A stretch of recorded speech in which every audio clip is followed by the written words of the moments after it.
This video is to help with a dog who is worried about going through a certain threshold or perhaps a point of flooring change.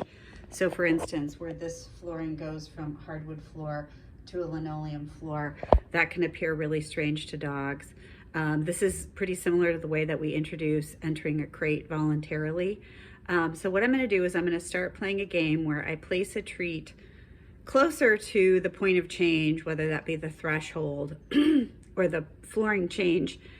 And then when the dog gets it, I'm actually going to reward them behind. So every time I encourage them to go a little closer to the scary place, I also give them relief by asking them to go back a little bit. Kitty.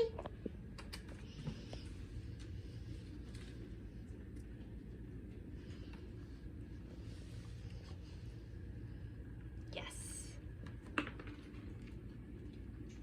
Put a little closer. Yes. Putting a little closer. Now this is going fast because she's not actually worried about this, but you can see the progression.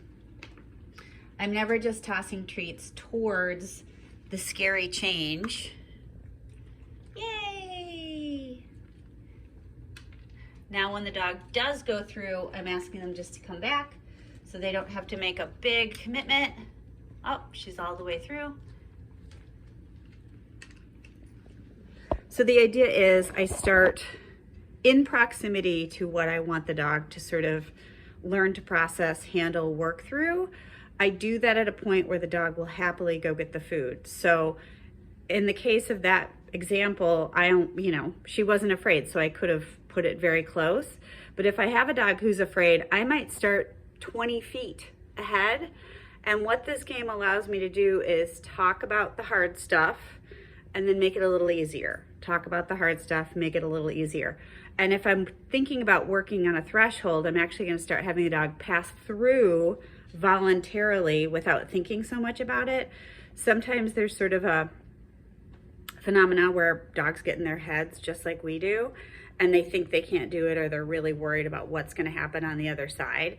So by playing this game, basically by making it a game and lightening the load and having the dog understand that they always get to walk away, and they also always get to stop.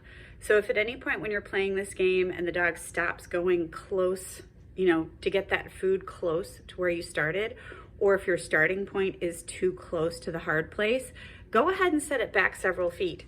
So this isn't linear in the sense that we're just forcing the dog to go forward, but we are able to make those sort of linear movements towards moving, as long as we make sure that we allow the dog a break to walk away.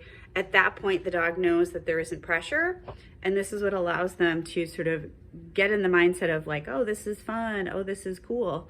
And this can really break down any of that sort of getting in their head, getting stuck stuff. Every time you play this game, and you might only play it for a minute or two, start far away. When it starts to look easier for your dog, that is when you would start to put the treat closer to the hard stuff from the get-go. But always be willing to really warm your dog up and give them time. Once you've done this a few times, you can actually probably start moving that treat towards the hard stuff forward faster, because your dog will have had that experience of moving back and forth.